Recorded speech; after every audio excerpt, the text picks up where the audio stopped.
So today we're in part 2 of our series, Better for It. And the truth is we're all kind of ready to get back to normal, or maybe some version of normal, or a lot of people are referring to it as the new normal. But I think we would all agree that to get back to normal and not to have gained anything from all this pain would really be a shame. In fact, pain without gain is always a shame. So if we're wise, we will pause long enough to ask the question, what have we learned that we want to carry forward? Or to the point of our series, how can we be better for it? Specifically, and we asked this question last time we were together, what have we been doing? Think about this. What have we been doing? Or let's personalize it. What have you been doing? What have you been doing that almost led to your undoing? Or perhaps what were you doing that actually has led to your undoing, that you need to learn from and consequently make some better decisions in the future? Second question, again, we asked this last week, is what should we begin doing that we should have been doing all along? What should we begin doing that we should have been doing all along? Because again, it would be tragic to forget the lessons that we've learned, and it would certainly be tragic to lose the perspective that so many of us have gained. Now, last time we were together, we asked these questions in light of our finances. We asked the question, how can we be better for this financially? And I poked around a little bit, asked you some difficult questions. For some of you, it was a little bit offensive because you're right in the middle of a financial crisis, and here I am asking, hey, what decisions do you need to make to ensure this doesn't happen again? Or what financial decisions can you make to ensure that you're better for it next time? And it seems a little bit early, but as we talked about last week, it's not too early. Then we asked the question, how can we be better for this relationally? Because quarantining has caused some of us, or have allowed some of us, to learn some things about our family, our marriages, our friendships that, we've just neglected over time. So we asked the question, what have we learned relationally? How can we be better relationally? What have we learned that we can carry into the future? And then I asked, how can we be better for this personally? And we probed around a little bit as it relates to your faith. What are the questions you're asking maybe for the first time? Or what are the questions that you're asking for the first time in a long time? Now, today we're going to go in a little bit different direction. Today we're going to do a little bit deeper dive because, and you know this, simply wanting to be better for this, simply intending to be better for this means that nothing may happen as a result, because simply wanting, intending, and wishing doesn't require anything of us, and it won't bring about any change. For there to be actual change, you have to engage with the question, and specifically to be better for what we have just come through and to be better for what you are currently going through. You have to engage your superpower. That's right, your superpower. You have a superpower. Here's your superpower. It is that innate ability that empowers you right now to be better for actually anything that comes your way, or when you think about your past, it empowers you to be better for anything that has come your way or came your way. Now, you know this. We have no control over what life throws at us, right? Think about it. 6 months ago, social distancing was for people like me, introverts. 6 months ago, kids were throwing toilet paper into trees. 6 months ago, if your mama heard you'd missed church for 8 or 9 weeks, she would be convinced that you are going to hell, right? So much has changed. We didn't choose this pandemic, right? We didn't choose this parentheses in time. We didn't choose the pandemic. It actually chose us. But, and here's the point, it left us with choices. It left us with choices. And this is where your superpower comes in. This is where your superpower comes in. Your superpower, as we're going to discover, in fact, as we begin talking about this, it's going to remind some of you of your own history. Your superpower actually empowers you to turn bad things into good things. It empowers you to turn wrong things into right things. And it actually empowers you to thwart the evil intent of evil people. It has the power to reverse the course of your life. But your superpower and the ability that you have, that we all have, is easy to miss during times of crisis. And if you lose sight of it, especially in times of crisis, and especially in times of adversity, you will become a victim. But if you engage your superpower, you will be better for it. And you will be better for it in every single major arena of life. Now, what is this superpower? It's so simple. Your superpower, my superpower, is our ability to respond, our respond ability, our ability to choose a response rather than simply react to circumstances. Your ability to choose a response rather than have it dictated to you by circumstances, rather than having it dictated to you because that's just what people do in those circumstances, rather than having it dictated to you because of what's been modeled for you. Reacting, you know this, reacting actually sets us up to become a reflection. Reacting to circumstances just sets us up to become a reflection of the things we despise. Reacting just sets us up to become a reflection of the people that we don't respect. And to react, and maybe this is the most difficult part, or maybe this is the most heartbreaking part, to simply react to circumstances causes us to relinquish our power and to relinquish our destiny and certainly to relinquish and give up on our legacy. But the right response, a thoughtful response, if you're a Christian, a faith-filled response has the power to redeem pain and suffering. As I said earlier, it actually has the power, we're going to see this in the story today, to actually reverse the course of a life. Your superpower is why you can be better for it, regardless of what it is. Now, I know that's a big promise. Now, not only is it a big promise, the reason we miss the promise is because there's a little bit of a catch. There's a reason we miss this, and here's why. The response that has the potential to reverse the natural course of things isn't natural.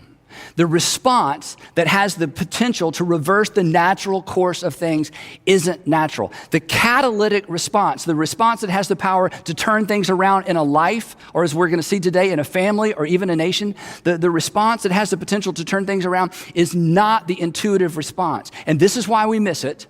And to be honest, this is why we're talking about it. But here's what I don't want you to miss. This is the life that you have been invited into. This is the life you've been invited into, whether you're a person of faith or not. But if you are a person of faith, if you are a Jesus follower, this is certainly the life that you have been invited into. The life where you choose your response, as opposed to simply reacting to the circumstances around you the way that everybody else acts, the way that your family reacts, and the way that you are expected to react. Now think about this. The history of our faith, especially if you're a Christian, the history of our faith is actually populated by men and women who responded to hardship in the most unexpected, unnatural, really, to use that word again, catalytic ways. They made catalytic decisions. And think about this.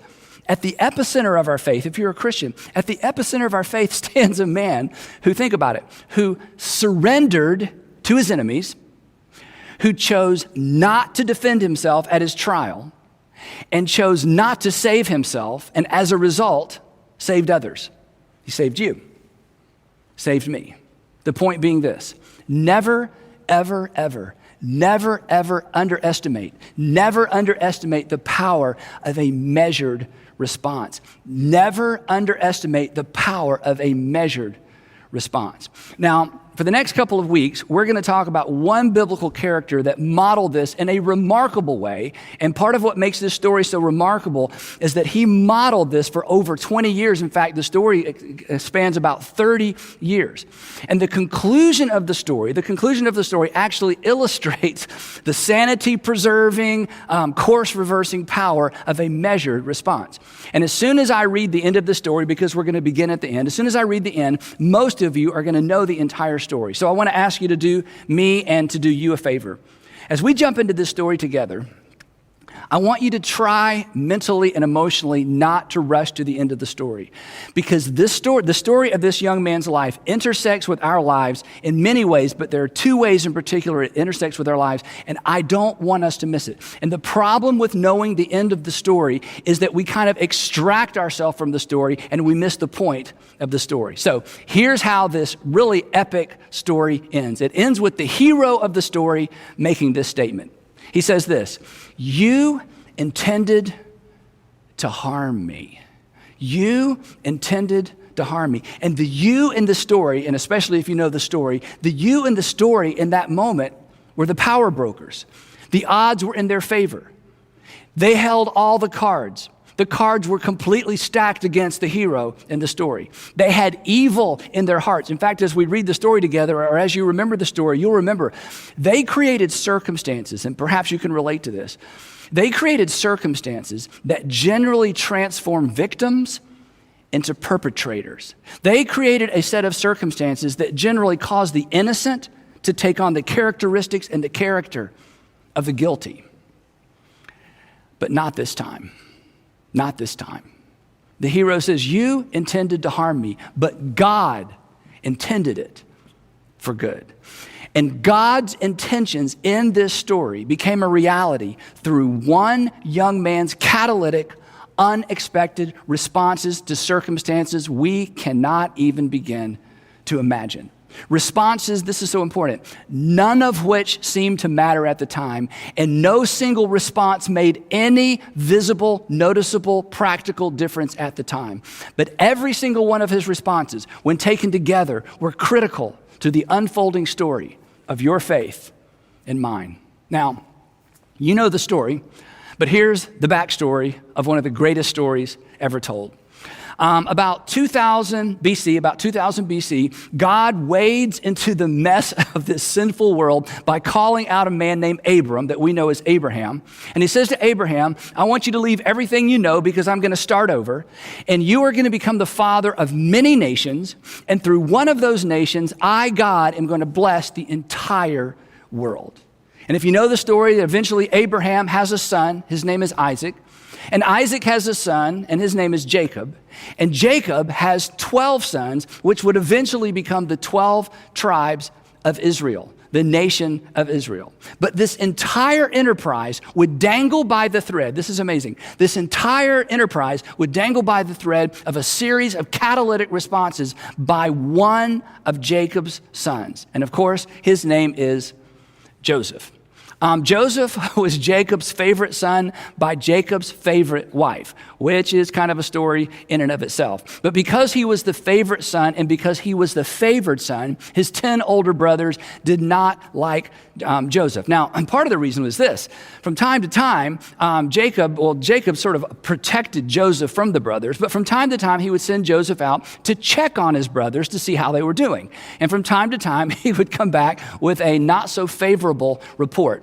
So on this particular occasion that sets up the story, Joseph is approaching his brothers. They're miles from home. They're tending sheep. And as they see him coming, they begin to talk about Joseph. And by the time Joseph gets to their campsite, they've decided they're done. So they take Joseph, they strip him of his clothes, they throw him into an empty cistern or well, and they're trying to decide, do we let him just die of natural causes in the well, or do we kill him ourselves because we are done with our brother? And then the story takes a strange twist, and we will pick up the story right here. The book of Genesis says this. Judah said to his brothers, Judah was the leader. He wasn't the oldest brother, but he was the leader. Judah said to his brothers, what will we gain? What will we gain if we just kill Joseph and cover up his blood?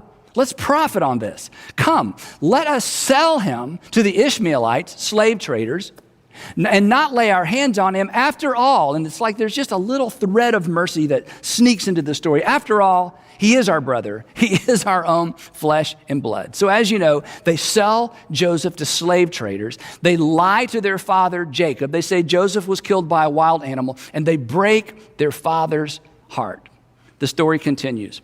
Now, Joseph had been taken down to Egypt, and Potiphar, an Egyptian who was one of Pharaoh's officials, the captain of the guard, bought him from the Ishmaelites, the slave traders who had taken him there. Now, here's where we need to pause, because here's where Joseph's story perhaps begins to intersect with your story.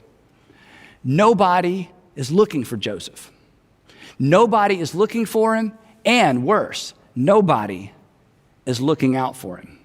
And perhaps that's how you feel right now. Nobody's looking for you. Nobody's looking out for you, or so it would seem. And this is where Joseph's story takes a hard right turn. Then the surprise. Now the Lord, the text tells us, the Lord was with Joseph.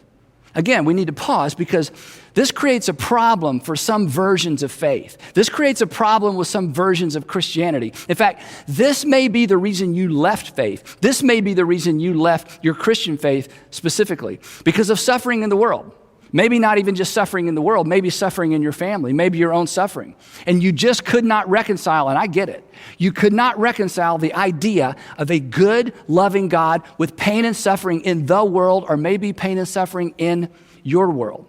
Because the way that we think is simply this, that if the Lord was with Joseph, Joseph would not have been sold into slavery. If the Lord was with Joseph, his brothers wouldn't have thrown him in a pit. If the Lord was actually with Joseph, the Lord would have protected him from his brothers and from the slave traders, right? Because that's how we think. Because after all, this is the assumption. When God is with you, right? When God is with you, things work out for you. When God is with you, things work out for you. Now, if you were raised with this kind of view of God, if you were raised in a faith tradition that supported this idea, here's what you need to know. Christians have never, ever believed that. If you left faith because you could not reconcile a good God with evil in the world, perhaps you abandoned faith or left faith unnecessarily. Or I could say it this way. If you quit believing in a good God that never allowed bad things to happen to good people, congratulations. You quit believing in a God that does not exist. But that is not the God of the Christian scriptures. It is certainly not the God of the New Testament. Over and over again, we find men and women who face extraordinary adversity and discover that God was with them in it, and God was with them through it. So, back to the story. The Lord is with Joseph, but luck is not with Joseph. Prosperity is not with Joseph. Justice is not with Joseph. And fairness is certainly not with Joseph. But Joseph was like you, like me. He had a superpower. He had the ability to respond rather than react. And Joseph chose to respond as if God was in fact with him. The story continues. The Lord was with Joseph so that he prospered, but don't read too much into this because he didn't prosper personally. When his master, Potiphar, saw that the Lord was with him and that the Lord gave him success in everything he did, which means Potiphar noticed that everything Joseph touched worked out, that everything Joseph touched, maybe an exaggeration, kind of turned to gold. And the reason everything Joseph touched worked out is because he did everything he could. He was responsible. He responded not as somebody who had been sold into slavery. He responded as if perhaps God was in fact with him. And Joseph found favor in his eyes, and he became his attendant. So essentially, Joseph becomes Potiphar's administrative assistant. And he's put in charge, as we're going to see in a minute, of just about everything. And this sounds good, but here's what you need to understand. In ancient times, in modern times as well, but in ancient times, if you were born free, if you were born not a slave, that was the greatest privilege you could have in ancient times. To be born rich and to become poor, that would be bad. But to be born free and to wake up one day in a foreign land with a master, to be born free and to wake up one day as a slave, you had lost everything. You had lost the game of life. And whatever God you had chosen the wrong God. This was far worse than we can even begin to imagine, in spite of the fact that Joseph found favor in the eyes of his master. The story continues. So Potiphar, because of Joseph's responsible responses, Potiphar put him in charge of his household, and he entrusted to his care everything he owned. But here's the gotcha. And the Lord blessed not Joseph. The Lord blessed the household of the Egyptian because of Joseph, to which you want to say, but wait a minute, where's justice in this world, right? Why not bless Joseph? Why bless his master? Why not bless the slave Joseph, who has responded so well to all these outrageous circumstances? But in spite of that, Joseph continued to respond as if God was with him. In fact, Joseph models for us something extraordinary. Joseph responded as if God was with him when it looked as if God had in fact abandoned him. And this is so amazing. And here's why this is so amazing. Unlike us, Joseph has no scripture. Joseph has no Bible. In fact, Joseph has no religious literature. There are no miracles. There are no voices. No angels appear at his bedside to say, hang in there, Joseph. God is with you. You're going to get through this. Joseph had none of the advantages that we have when it comes to enduring faith. Joseph just decided that he was going to live in light of the stories Jacob, his father, had told him about Isaac, his grandfather, and his great-grandfather, Abraham. He decided to respond as if God was with him. Which brings me to this, and we're going to come back to this a couple of times today, and we're going to come back to it next week as well. This is the question I hope this series will cause you to wrestle to the ground, because this is the life-changing question. How would someone in your circumstances respond if they, like Joseph, were confident that God was with them?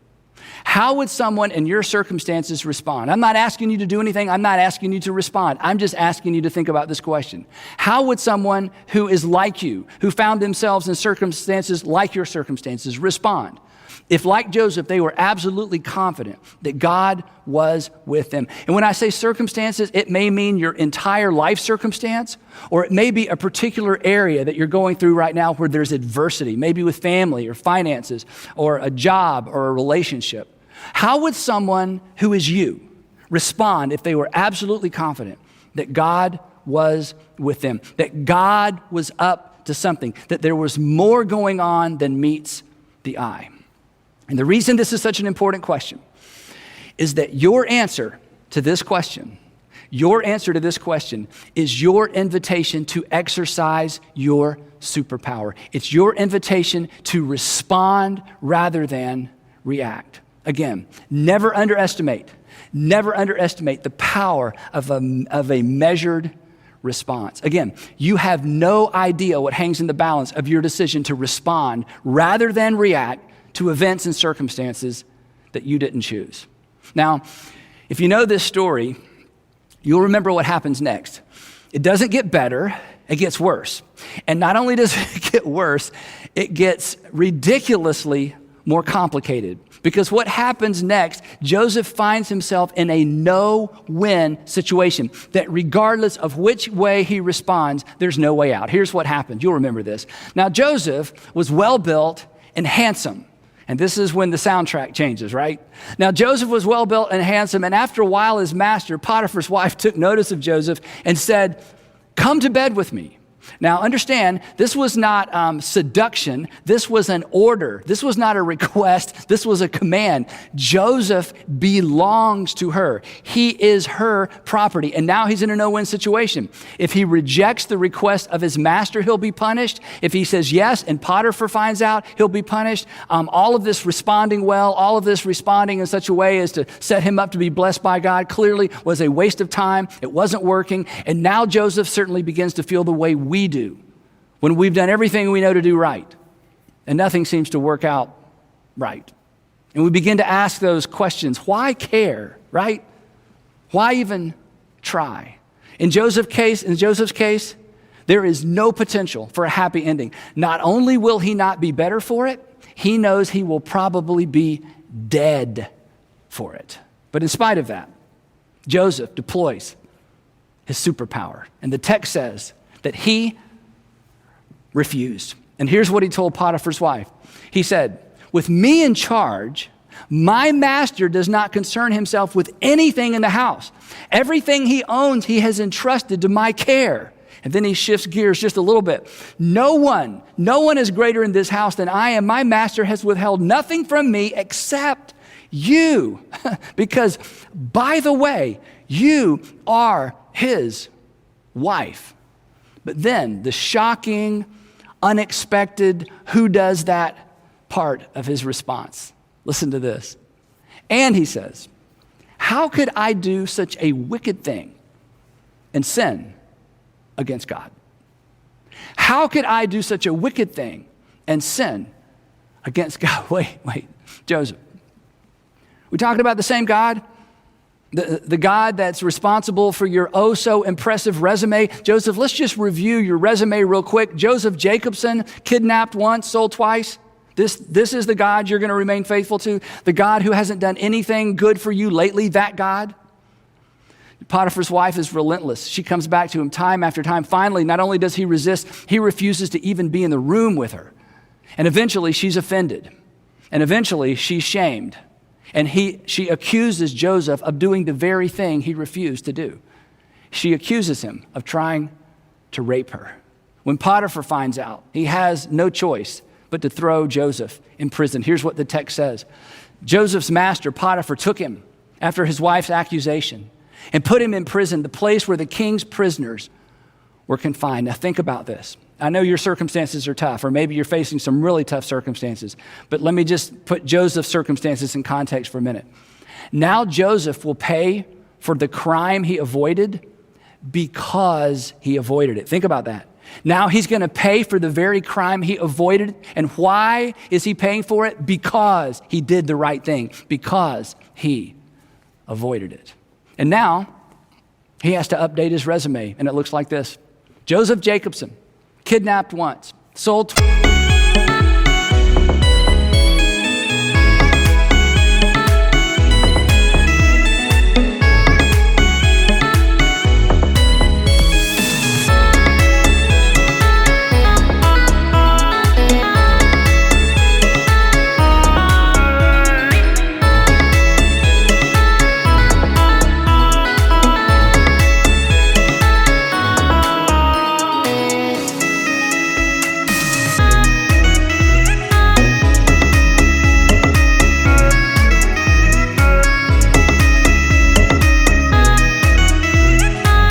Framed in prison.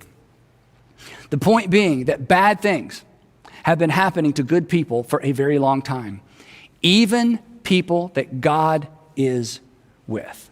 Now, we're going to pick up the storyline right there next time, so please don't miss next time. But in the meantime, here's what I want you to do. In fact, here's what I want all of us to do. I want us to all wrestle with this question. On the surface, it's a bit of a terrifying question, but ultimately, it's a liberating question. And our question is the question I've already asked. How? How would someone in my circumstances respond? I know how other people react to these circumstances. I know what's modeled for me. I know what's expected of me.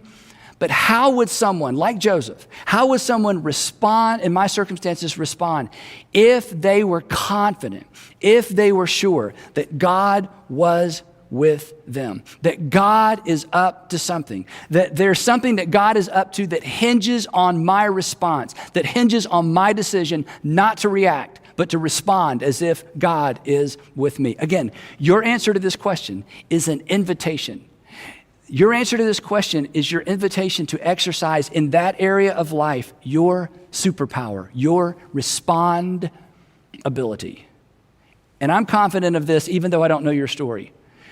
Your willingness to respond rather than react is your best play. It is your best way forward. It is the way that lays the groundwork for God to do something unusual in your life, in your current circumstances. And if you'll act on this question, you will emerge better for it, and you will not emerge bitter for it. Again, never underestimate, no matter what you're going through, never underestimate the power of a measured, faith-filled response. You know this. We're no better than our responses, but Joseph's story illustrates the fact that we can be better because of our responses. So when it comes to the current circumstances that we're all facing, or when it comes to the circumstances that are individual for you, let's not simply get through this. Let's be better for it. Let's respond in a way that makes us better for it and answer the question, how? How would someone in your circumstances respond if they were confident that God was with them, that there's more to your story than meets the eye, that your circumstances, your current circumstances are a chapter in your story. They're not the entire story. How would someone in your circumstances respond if, like Joseph, they were confident that God was with them? So bottom line is this: you have a superpower. Use it. And if you do, you'll be better for it. The people around you will be better for it. And who knows, perhaps the world will be better for it as well. Again, we'll pick up the storyline right there. Don't miss part 3 of Better For It.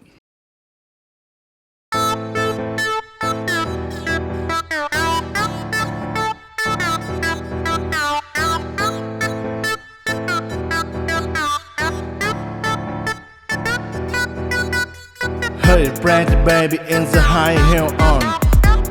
You give me favor, I like never ever know. You are sure the products of love lies. I like the fruit of your walk, your talk, your dress. I feel your favor from my left ground. You freak you. I'll be my car and whip in the town. Just kiss me baby and tell me try that you the one for me. The way you make me feel, the way you make me feel, you really turn me on. You really turn me on. You knock me off my feet. My lonely days are gone. Yeah.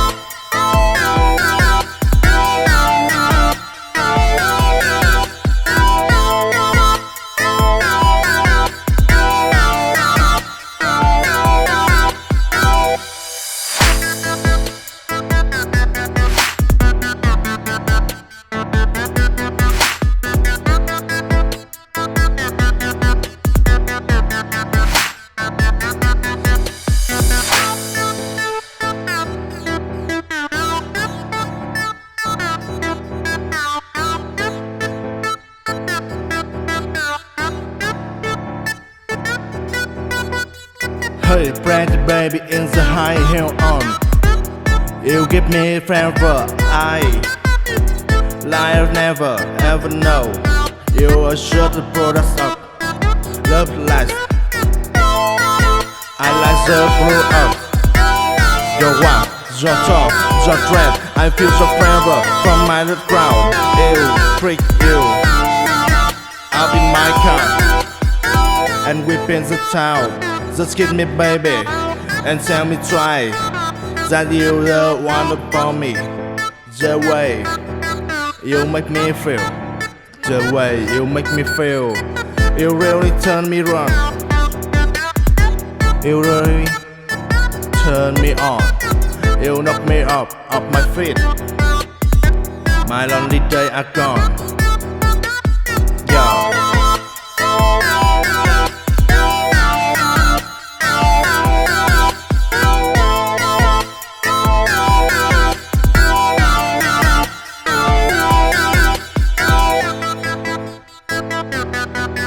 Thank you.